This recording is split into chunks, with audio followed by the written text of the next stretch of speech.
Bapak Ibu yang terkasih, syukur kepada Allah bahwa kita boleh berkumpul bersama dan berbicara atau merenungkan tentang ketika doa nampaknya tidak terjawab. Terus ngapain gue? Saya tanya dahulu, di antara Bapak Ibu, ada tidak angkat tangan, bukan angkat handphone? Ya Allah, malah. Angkat tangan. Siapa yang dalam hidupnya pernah bahwa doanya tidak dikabulkan oleh Tuhan sesuai dengan yang dikehendaki? Siapa? Angkat tangan. Jangan ngomong semua, angkat tangan. Kalau ngomong semua, angkat kaki dari sini. Siapa? Syukur pada Allah, 100%. Setuju? Setuju. Tapi Anda tetap berdoa atau tidak?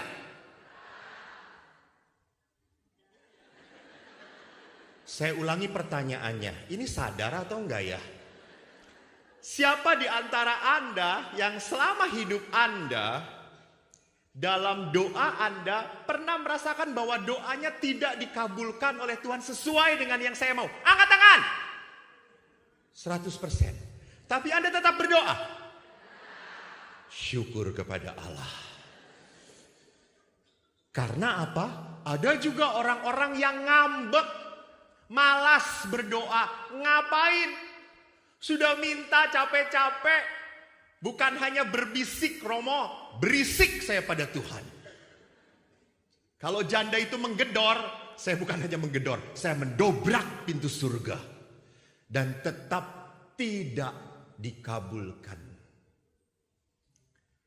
Bapak Ibu, saya percaya doa karena sejak kecil di keluarga saya dibiasakan doa. Saya bersyukur kepada ayah saya. Kebetulan ayah saya adalah orang yang gagah. Anaknya lebih gagah. Yang tidak setuju silakan keluar, pintu terbuka. Ayah saya tentara angkatan udara. Dan ayah mempunyai 4 anak. Eko anak pertama, jenenge Eko, Jowo. Ayah saya dari Klaten, ibu saya dari Muntilan. Dua-duanya memang orang Jawa Tengah, tapi saya lahir di Bandung karena bapak ibu punya kerja di Bandung. Ayah saya di angkatan udara, Husein. Lalu ayah itu begitu menekankan anak-anak harus berdoa. Dan ke gereja pun ayah selalu anak-anaknya sama-sama, bareng semuanya. Dan kalau sudah duduk pasti di depan. Namanya saya kecil toh, kalau duduk gak mungkin tegak mendengarkan. Kaki saya goyang-goyang. Langsung ditengok, menang kowe.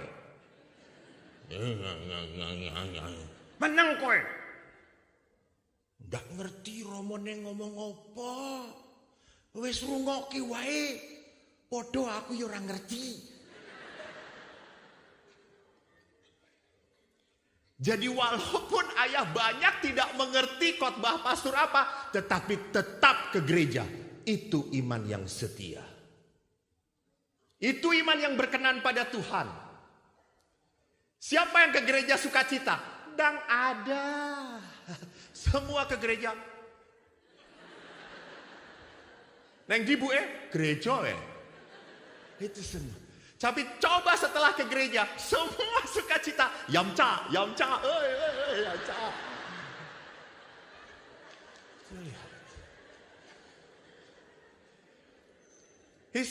Saya pun sama sejak kecil ayah kalau udah jam 8:30, ayah itu selalu membiasakan kami doa rosario. Bapak Ibu tahu. Jadi ayah selalu doa rosario. Itu 4 anak itu tidak ada doa, tidak ada ya. Rosario.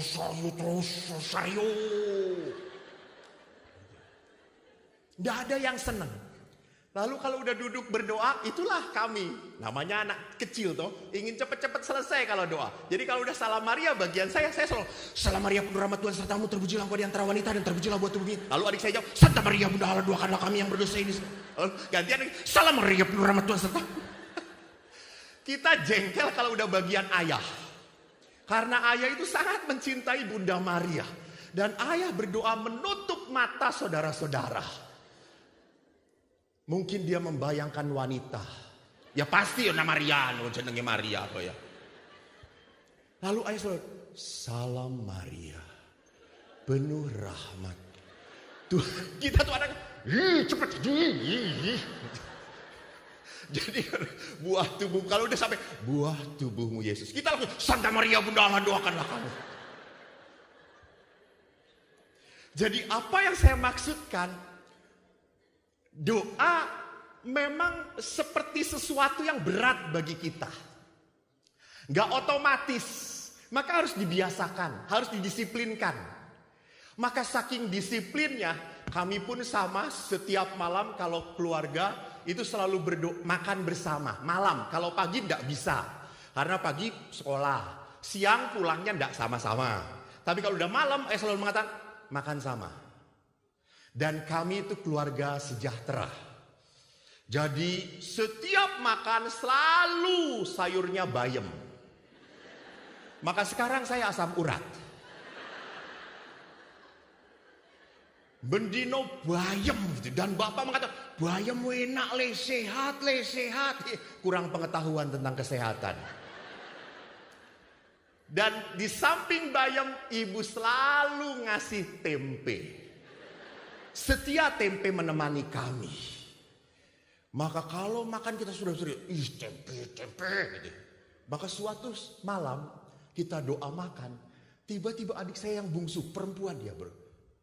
Wah, lihat seperti biasa, konsisten, sayur ibu. Lalu dia berkata kepada ayah, aku yang berdoa. Lalu ayah kaget karena ini anak bungsu. Wah, dek, kamu berdoa? Ya ayah, saya yang berdoa. Hebat kamu dek. Eko, lihat, adikmu aja berani berdoa, kamu sing gede, ragelem doa, piye kowe? Lalu saya diem saja. Saya tahu ini pasti aneh-aneh doa adik saya. Karena yang paling bandel adik saya. Lalu tiba-tiba setelah itu dia bicara, ayah, ibu, kakak, mari kita berdoa. Bersama Pak Roh Kudus, amin. Tuhan tempel lagi.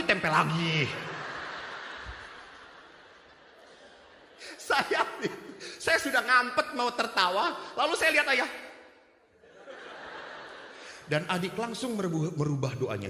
Semoga engkau memberkati ayah sehingga besok makan daging. Amin. Dan saudara-saudara, doa yang diucapkan oleh orang percaya akan berkenan kepada Tuhan. Amin. Besoknya tempe lagi.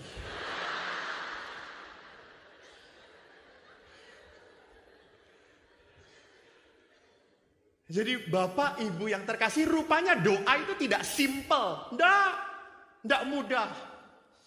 Jangan pikir kalau Anda sudah memberi persembahan kepada Tuhan. Wah, ini lelang hari ini untuk gereja, untuk komunitas kasih. KI. Engkau Gusti ngei gede mbek apa ya? Mbek aku gitu ya. Mbek aku. Tidak otomatis. Saya tidak percaya. Berikan kepada Tuhan dan Tuhan akan memberikan berkat lebih melimpah pada Anda. Haleluya. Saya tidak bisa menjamin. Jangan katakan amin. Karena nanti Anda minta pertanggungjawaban pada saya. Jadi apa yang saya mau perlihatkan di sini? Bagaimana doa itu nampaknya tidak terjawab. Dan tidak sesuai dengan Injil yang tertulis dalam Injil Matius. Di dalam Injil Matius berkata, mintalah maka akan, carilah maka akan, ketuklah maka akan, pintu akan dibuka. Karena setiap orang yang meminta menerima, setiap orang yang mencari mendapat, setiap orang yang mengetuk, pintu dibuka. Adakah seorang daripadamu yang memberi batu kepada anaknya jika ia meminta roti? Atau memberi ular jika ia meminta ikan? Jadi jika kamu yang jahat tahu memberi pemberian yang baik kepada anak-anakmu, apalagi Bapamu yang di surga, ia akan memberikan yang baik kepada mereka yang meminta kepadanya. Memberi yang baik kepada mereka yang meminta kepadanya. Bapak Ibu perhatikan kata ini. Memberikan yang baik, bukan memberikan yang mereka minta. Perhatikan di sini, memberikan yang baik. Saudara-saudara, saya ingin menjadi pastor sejak kecil memang. Jadi saya ingat waktu TK, itu kan gurunya mengatakan, ayo anak-anak ke depan, ayo menyebutkan di depan teman-teman kamu, nanti kalau kamu besar mau jadi apa, ayo. Lalu satu-satu maju. Lalu teman saya mau jadi tentara. Wah, semua tepuk tangan. Woi, hebat. Lalu teman saya mau jadi dokter. Woi, hebat. Saya maju. Lalu saya ngomong, saya mau jadi pastor. Semua diam. Sampai akhirnya guru berkata, Eko, ulangi. Yang sadar ya nak. Lalu saya berkata, teman-teman, saya mau jadi pastor. Lalu satu teman saya tiba-tiba teriak, ih homo. Nggak kawin, homo.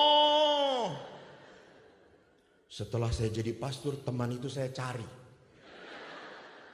Sudah meninggal dia. Kualat. Saya sejak kecil mau jadi pastor, rupanya baru sadar kenapa tumbuh keinginan menjadi pastor. Akhirnya ibu saya yang cerita. Le, kek kue bayi, bahasa Jawa Anda bisa atau tidak? Saya nggak bisa sebetulnya. Jadi ibu saya itu menimang. Kalau menimang seorang ibu itu kan menyanyikan toh. Tak lelo, lelo, lelo, ledung. Yang gede kowe dadi romo. Jadi saya. Setiap saat saya digendong oleh ibu. Itu berkat yang ibu berikan. Itu berkat yang ibu berikan. Hebat tidak?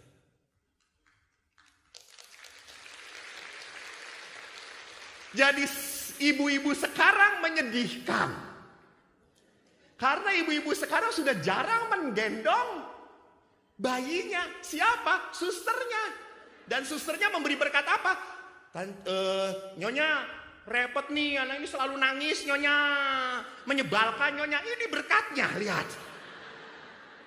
Jadi kalau anak makin besar makin menyebalkan, diberkatinya salah. Yang kedua, kesaksian bahwa doa orang tua itu sangat mujarab adalah kesaksian mama dari Uskup Bandung. Anda kenal Uskup Bandung? Yang paling ganteng, masih muda, Monsinyur Antonius Subianto Benyamin. Masih muda dia. Coba cari di Google. Dia adalah sekretaris KWI. Dia itu teman saya sejak kecil. Cuma kita beda nasib. Dia berkenan di mata Vatikan sehingga jadi uskup. Saya berkenan di mata Tuhan. Sehingga saya ada di depan Anda untuk menobatkan Anda. Dan kalau Anda tidak bertobat, ya saya yang bertobat kalau begitu. Ibu Monsinyur ini rupanya memberi kesaksian bahwa memang sejak kecil dia ingin punya anak menjadi uskup. Dia doakan anaknya supaya menjadi uskup. Sampai pernah Uskup Bandung yang masih hidup, dia datengin. Monsinyur, saya itu tiap hari berdoa. Lalu Monsinyur, doanya apa bu? Begini ya Monsinyur, sekarang kan jadi pastor ya. Saya tuh selalu berdoa supaya anak saya jadi uskup, Monsinyur. Lalu uskup langsung diem begini. Gak menjawab lagi. Lalu si ibu ini pergi. Ya sudah ya Monsinyur ya, doakan ya supaya anak saya jadi uskup ya. Dia datang kepada anaknya yang sudah pastor. Dulu Pastor Anton. Mama ngomong apa sama uskup sampai merah kayak gitu, marah. Lihat. Saya mah cuma ngomong supaya nanti anak saya jadi uskup, kamu tuh jadi uskup. Mama, saya bisa jadi uskup kalau itu uskup mati.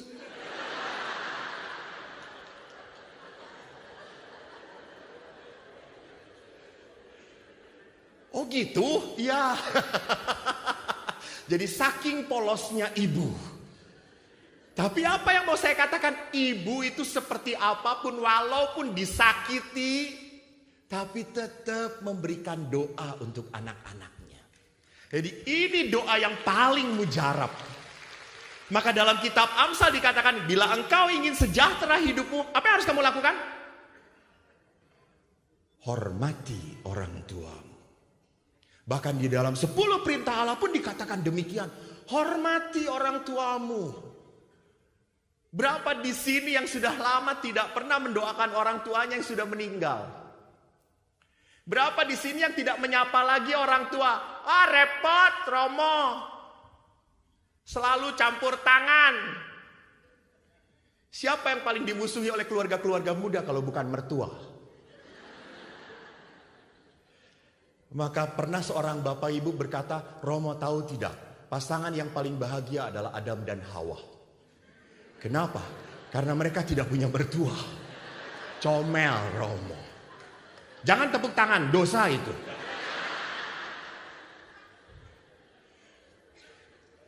Maka bapak ibu, mari kita sekarang perhatikan, doa adalah kepercayaan kepada Allah bahwa Ia akan memberikan yang baik kepada kita. Sekarang kita lihat Katekismus Gereja Katolik nomor 2559 mengatakan apa? Doa adalah mengangkat jiwa kepada Tuhan atau suatu permohonan kepada Tuhan demi hal-hal yang baik.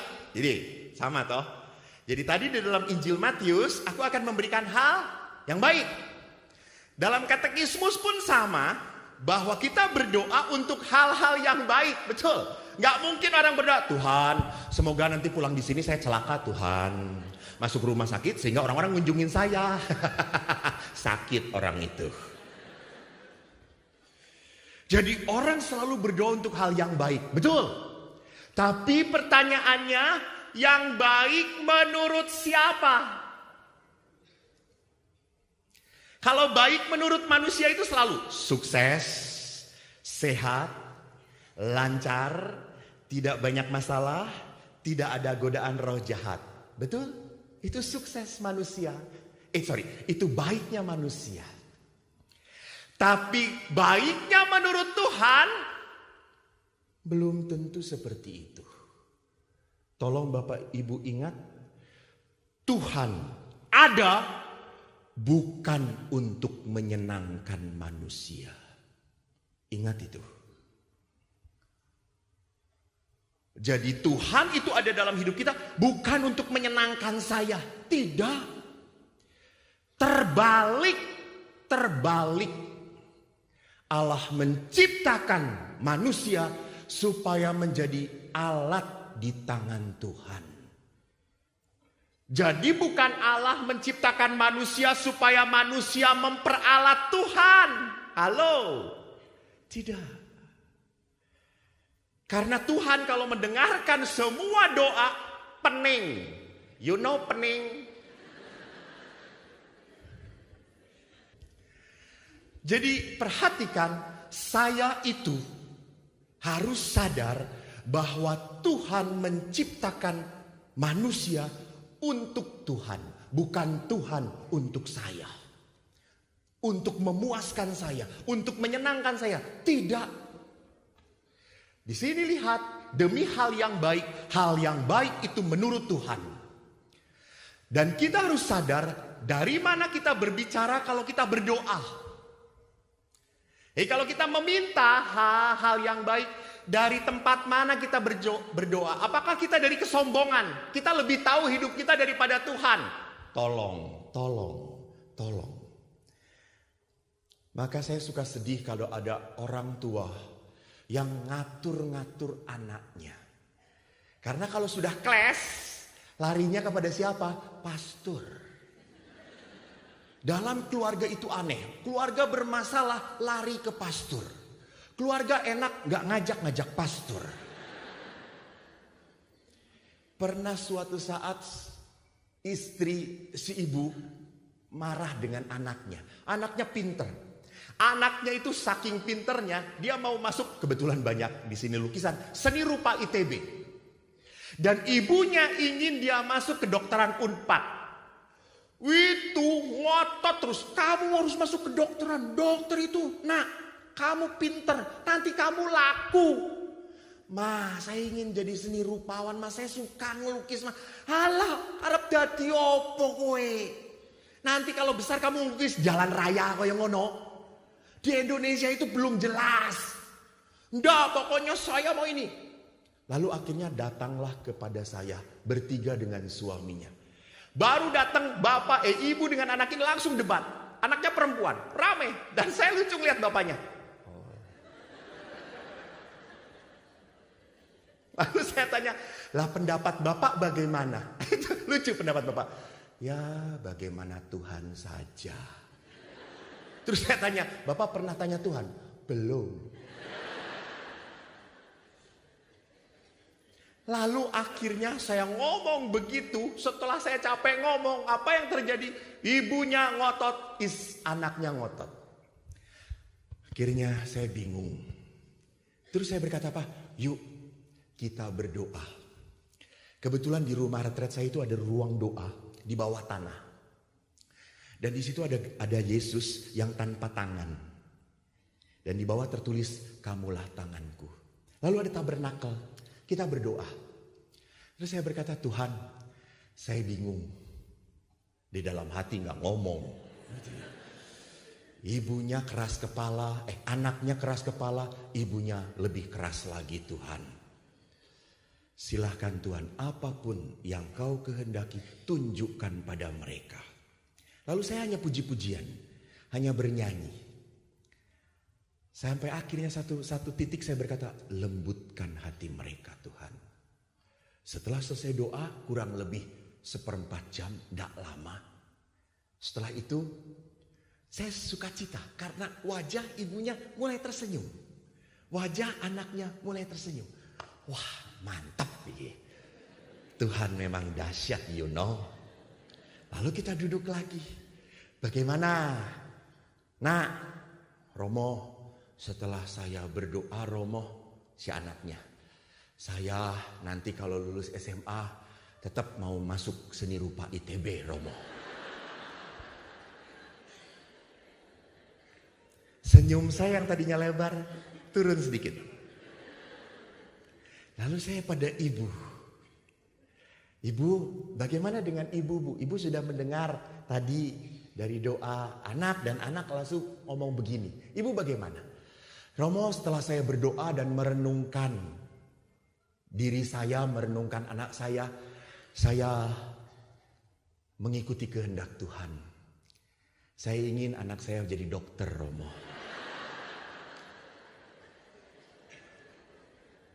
Tapi Romo, saya akan menghargai keinginan anak saya.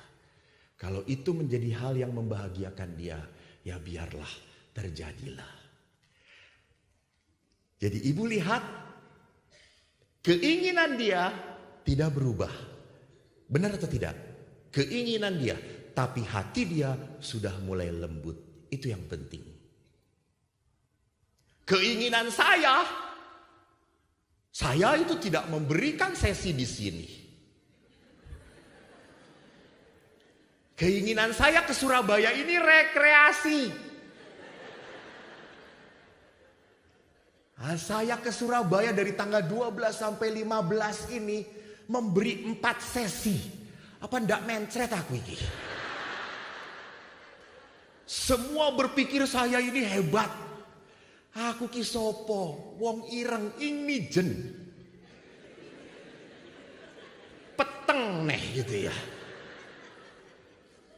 Saya tidak bisa apa-apa. Dan orang setelah ini banyak yang ngajak saya, Romo makan. Enak aja saya datang bukan untuk sukacita di sini tahu. Saya jujur saja ke Surabaya penuh duka cita.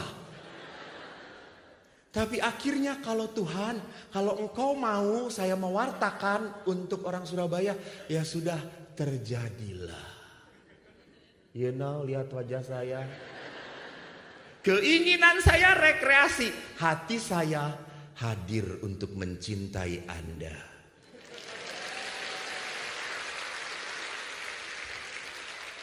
Anda senang, saya tetap stres.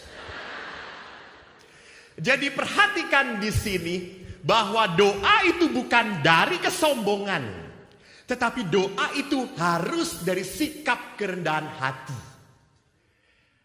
Maka dari itu kerendahan hati adalah dasar doa. Kenapa? Karena kita tidak tahu sebenarnya apa sih yang harus kita doakan. Jangan-jangan salah.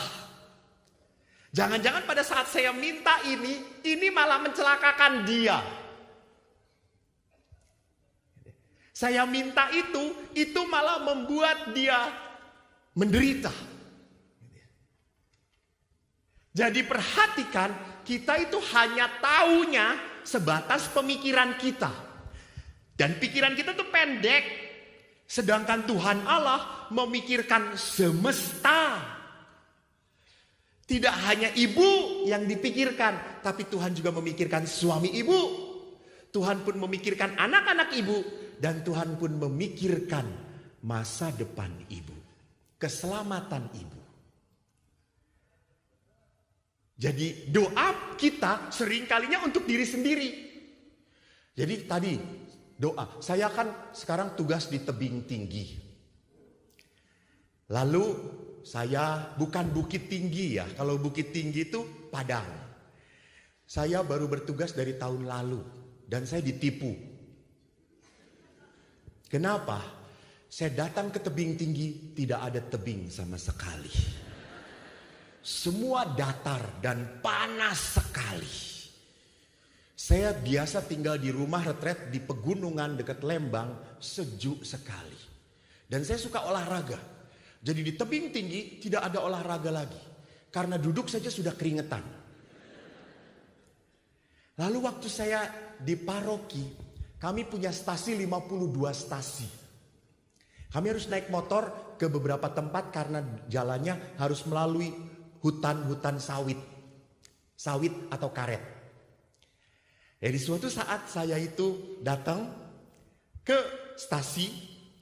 Jadi ada stasi yang kerjanya menyadap karet. Ada yang panen sawit dan juga ada yang sawah. Saya ke sawah, datang. Waktu itu sawahnya masih hijau. Airnya menggenang. Lalu saya misa, di altar ada doa permohonan. Saya doakan, Tuhan dengarkanlah doa umat di tempat ini. Mereka memohon hujan, berikan air. Supaya padi-padinya tumbuh baik. Kabulkanlah doa kami Tuhan. Amin. Semua teriak amin. Setelah misa pertama, saya harus pergi kurang lebih 30 km ke stasi yang lain. Di sana sawahnya sudah menguning. Kurang lebih seminggu lagi mau dipanen. Saya masuk ke gereja di stasi, di altarnya sudah ada doa. Saya doakan, Tuhan semoga tidak ada hujan. Supaya padi kami tidak rubuh dan panen kami gagal. Bapak Ibu, apa yang terjadi malamnya Tuhan datang pada saya dan minta Panadol.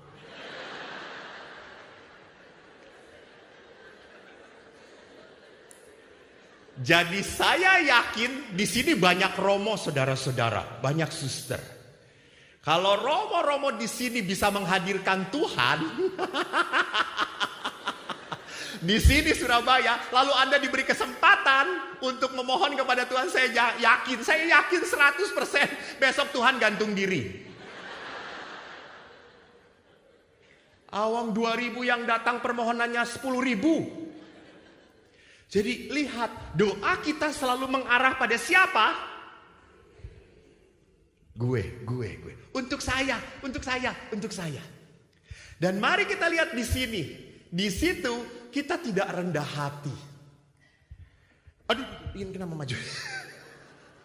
Saya terlalu melihat ke atas. Doa merupakan ungkapan jiwa kita yang mengakui kebesaran Tuhan dan keterbatasan kita. Jadi doa itu harusnya bukan mengedepankan apa yang saya mau, tapi apa yang Tuhan mau. Kenapa? Karena saya terbatas tadi. Mungkin bagi saya saat itu baik. Tapi untuk perjalanan yang panjang tidak baik. Seorang ibu meminta saya supaya anaknya punya jodoh. Mintanya kepada siapa lagi? Pastor. Lalu saya doakan, oke Bu, kita berdoa. Memang anaknya, maaf, anaknya sudah hampir di usia-usia yang rawan. Kalau perempuan udah 27, 30, itu kan sudah di sale di sini. Sale gitu. Diskon nih, diskon. Beli satu dapat dua gitu. Terus saya tanya, yang satu apa Mbak? Penderitaan gitu.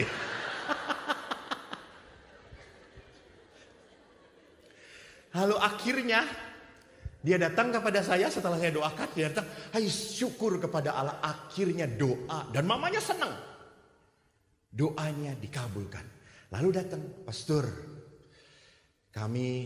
mama Pak saya udah datang ya kita udah lama gitu. Saya akhirnya mau nikah Pastor. Oi, good, praise God.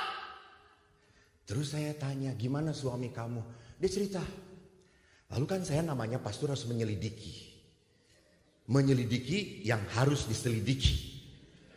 Dan tidak perlu tahu apa yang harus tidak perlu tahu gitu ya. Lalu saya tanya, gimana laki-laki kamu? Pernah marah enggak? Pada saat saya tanya pernah marah, dia langsung ngomong, Pastor, itulah laki-laki saya itu emosional, Pastor. Kalau marah kadang memukul saya. Hai? Kata saya, loh. Atas memukul, ya tapi enggak apa-apa Pastor. Orang setelahnya dia minta maaf kok Pastor, minta maaf. Cuma satu kali, ya beberapa kali ngulang Pastor. Woi, sudah gak jadi, putus. Enggak Pastor, enggak apa-apa. Dia menerima saya kok Pastor apa adanya. Menerima saya apa adanya. Ya namanya orang mau kawin memang harus menerima apa adanya. Enggak, dia spesial Pastor. Enggak, saya bisa memaafkan kok Pastor. Enggak. Jangan dengan dia. Saya doakan supaya putus. Pastor, jangan Pastor, nanti mama sedih Pastor. Enggak, ini enggak bener, enggak beres. Enggak apa Pastor, dia menerima saya kok baik Pastor. Lalu saya tuh kaget, orang ini ngomong selalu menerima saya. Kan orang pacaran pasti selalu menerima toh. Lalu saya tanya, apa sih maksud Non? Kok selalu ngomong menerima? Lalu akhirnya si perempuan ini ngomong, Pastor, maaf. Tapi jangan cerita-cerita mama ya Pastor. Jadi saya tidak cerita mama, saya cerita orang lain. Dia ngomongnya jangan cerita mama, hello. Jadi saya pegang rahasia. Dan mamanya pasti tidak ada di sini.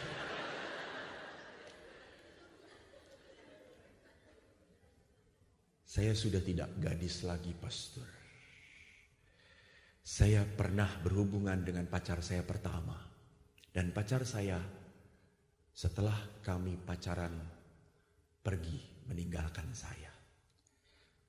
Terus dan pacar ini sekarang dia sudah tahu juga Pastor. Dan dia mau menerima saya apa adanya. Ya menerima tapi kamu tidak bisa dipukul. Tidak ada itu. Itu hebatnya perempuan. Dia ngomong apa? Ini yang mengagetkan saya. Tidak apa-apa Pastor. Ini sebagai denda dosa saya. Dan tidak. Ini pikiran tidak benar. Maaf, mengapa tidak benar? Tuhan mengampuni Anda tidak butuh waktu.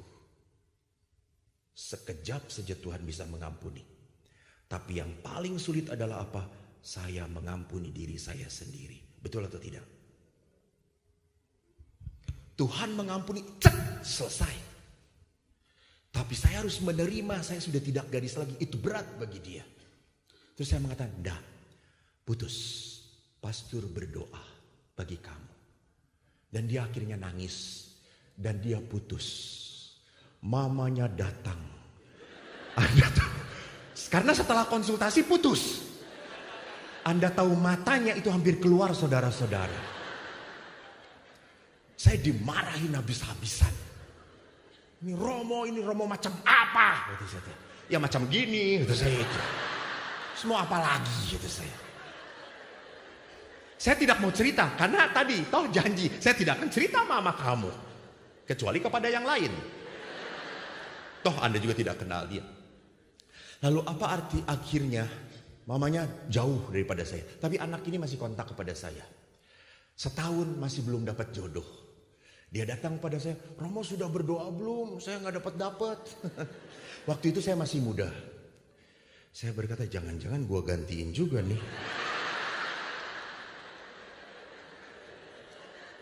Romo juga manusia.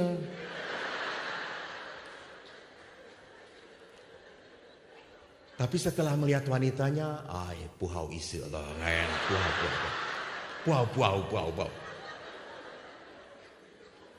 Lalu akhirnya tak lama, 6 bulan kemudian dia mendapatkan pasangan yang baik sekali. Saya memberkati dia dan ibunya tersenyum pada saya. Kurang ajar gak wanita itu, lihat. Setelah melotot matanya keluar. Lihat. Kalau pada saat itu ibu itu merasa bahwa doa yang paling baik adalah menikahkan dengan orang itu, apakah nggak celaka anaknya? Benar atau tidak? Jadi Tuhan tahu bahwa kita terbatas pengetahuan kita. Maka bagaimana hidup doa Yesus? Maka karena kita tidak tahu, kita terbatas apa yang terbaik untuk hidup kita. Bagaimana kalau kita melihat dasar doa Yesus kembali kepada Injil Matius? Ia akan memberikan yang baik kepada mereka yang meminta kepadanya. Jadi Yesus berkata, dia memberi yang baik kepada yang meminta kepadanya. Maka doa, kita bukan berdoa untuk mengubah keputusan Tuhan. Kenapa? Karena Tuhan Maha Tahu. Dan dia juga maha sempurna. Doa menurut Santo Thomas Aquinas adalah apa? Untuk mempersiapkan sikap hati kita untuk menerima apa yang kita minta. Jadi kalau permohonan kita sesuai dengan kehendak Allah, maka yang kita minta selalu melahirkan rasa syukur. Jangan sampai Tuhan berikan rezeki, tiba-tiba dikasih 1 juta. Kok samene? Itu kurang ajar itu namanya. Pateni wae wong kaya ngene iki. Jadi doa itu supaya mempersiapkan orang supaya dia mengucap syukur. Gitu ya. Tuhan, berikanlah kesuksesan untuk acara kami. Loh, acaranya sukses bagus tapi kolektinya site. Itu harus rela. Gitu ya. Jadi perhatikan di sini dengan doa supaya apa yang diberikan oleh Tuhan kepada kita, kita pun mensyukuri walaupun tidak sesuai dengan bayangan kita. Terjadi tapi tidak sesuai. Kan seringkali juga para gadis gitu ya mengatakan, Tuhan, atau laki-laki, Tuhan berikanlah saya pacar yang cantik jelita, pinter, menarik hati, dan diberi oleh Tuhan. Tapi petak di sini sedikit gitu ya. Lalu kita langsung adanya ini, diberinya ini, Tuhan, mbok ya jangan yang petak Tuhan gitu ya. Tapi Tuhan sudah memberi. Jadi doa sekali lagi supaya hati kita sinkron sejalan dengan Tuhan. Maka yang kedua pun Santo Thomas Aquinas mengatakan, atau itu mempersiapkan hati, atau doa pun mengubah sikap hati kita supaya kalau tidak sesuai dengan apa yang kita minta, kita bisa menerima. Jadi doa sekali lagi tidak mau merubah Tuhan. Justru Tuhan yang mengubah kita. Ini harus kita tekankan di dalam spiritualitas doa kita. Karena apa?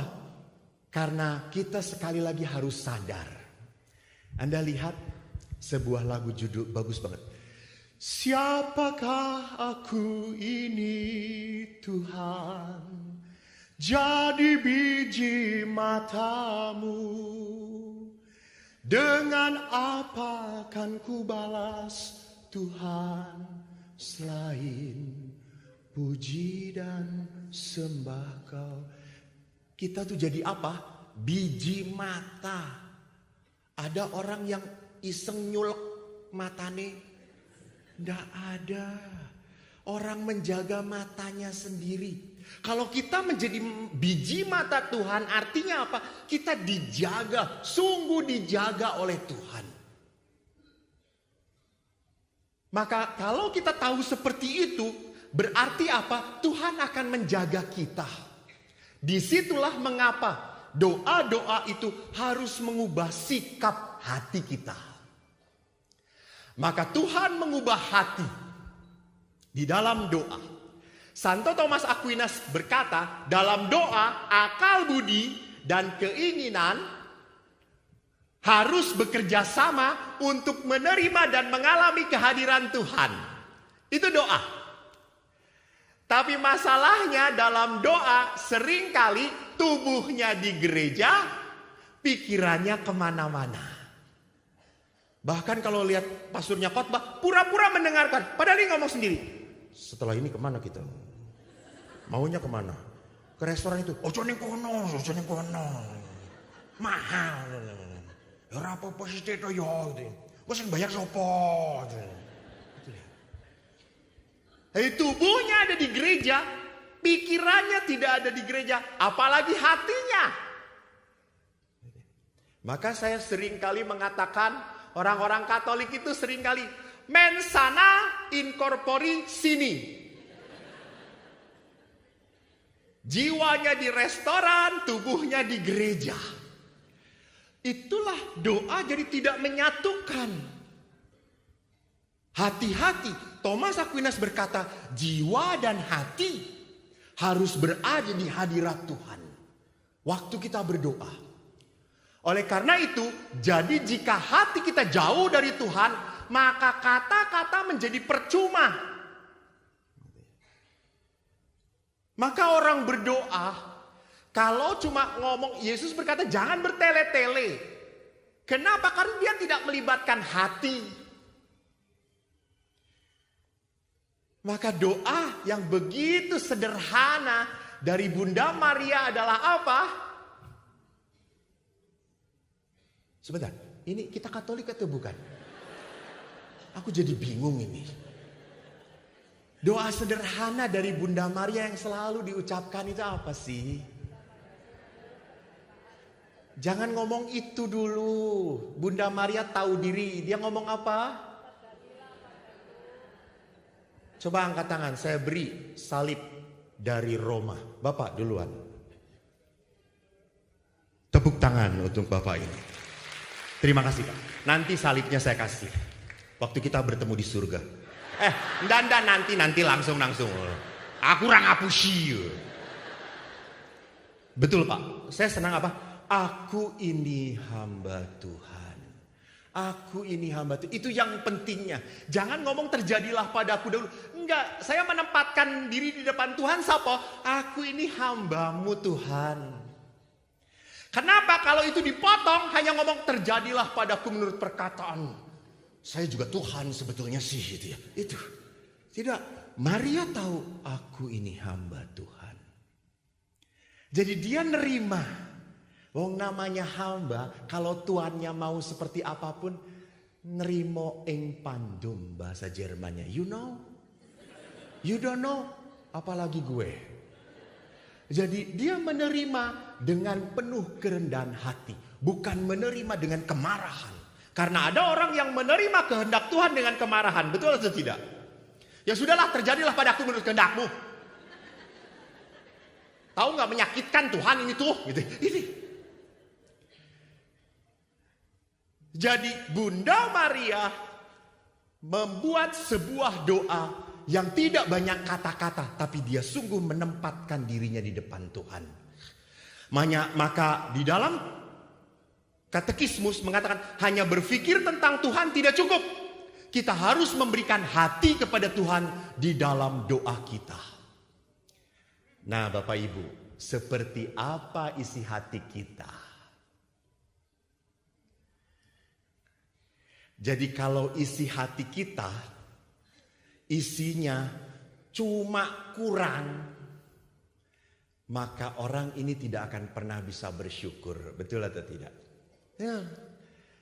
Kalau isi hatinya kurang ini kurang itu, maka dia selalu menuntut minta. Tetapi kalau orang yang hatinya penuh rasa syukur, ia akan mudah memberikan. Saya jamin, orang-orang yang bisa pelayanan adalah orang-orang yang punya rasa syukur. Karena kalau yang gak punya rasa syukur, dia selalu mengatakan, aduh Romo maaf, gak punya waktu Romo, masih sibuk Romo, masih ngurus anak, udah ngurus anak, ngurus suami. Wes, rawana waktu nih, entek. Yo, yang rawana waktu, duitnya wae, apa nek kui Romo. Nah, juga ada orang, saya itu kan sekarang sedang membuat gereja, membangun gereja. Memang kami itu stasi. Kalau kolekte paling tinggi, paling rendah 2.000. Paling tinggi ya 2.000. Jadi itu gereja saya jamin akan terbangun 30 tahun lagi. Maka saya kemana-mana salah satunya adalah untuk membangun gereja tersebut. Karena umatnya adalah petani sawit. Lalu beberapa kali saya ke Surabaya, bukan baru pertama kali. Saya ke Jakarta pernah. Lalu tiba-tiba ada seorang umat yang datang pada saya. Romo, doakan ya Romo. Kalau saya kaya Romo menang, saya kasih Romo duitnya Romo. Dan sampai sekarang orang itu tidak pernah memberi apa-apa. Apa yang saya mau katakan? Orang memberi itu harus keluar dari rasa syukur kepada Tuhan. Dan salah, saya ingat seorang spiritualis yang baik banget. Orang itu bisa bersyukur karena sesuatu yang baik dalam hidup dia. Betul atau tidak? Benar? Kok gak ngomong semuanya sih? Bapak Ibu lapar? Sama. Kalau kita mendapatkan hal yang baik, kita mudah bersyukur. Benar atau tidak? Kalau udah bersyukur, hati kita bersuka cita. Benar atau tidak? Betul? Maaf, itu biasa saja. Itu biasa saja. Seorang spiritualis yang sangat sederhana, dia mengatakan apa? Orang harus bersyukur dulu, baru akan sukacita hatinya, dan yang hal baik akan muncul dalam hidup dia. Karena kalau dibalik saya bersyukur karena hal yang baik, nunggu hal yang baiknya lama. Betul atau tidak? Jadi kita harus menyiapkan hati kita dulu. Bersyukur dahulu. Baru hati kita bersuka cita. Dan barulah hal yang baik akan muncul di dalam hidup kita. Maka Bapak Ibu yang terkasih, sebagai rasa syukur kepada Tuhan, kita bersama-sama akan berbagi sebelum saya meneruskan. Berbagi berkat dengan kolekte yang akan kita berikan. Kenapa wajah Anda menjadi pahit? Karena saya ingat sekali, kalau dengan anak muda, saya kan di rumah retret dengan anak muda. Lalu saya tanya, "Nak, apa yang paling menyenangkan di dalam perayaan Ekaristi? Bagian mana?" Lalu anak-anak berkata, "Berkat penutup." Kenapa? Misa selesai. Lalu pada orang tua saya tanya, "Bu, bagian perayaan Ekaristi mana yang membuat jengkel?" Kolekte. Bapak Ibu, kalau melakukan hal yang menyenangkan dengan senang hati, itu biasa saja. Tapi kalau melakukan dengan senang hati hal yang paling berat dalam hidup Anda, itulah anak-anak Tuhan. Selamat berderma.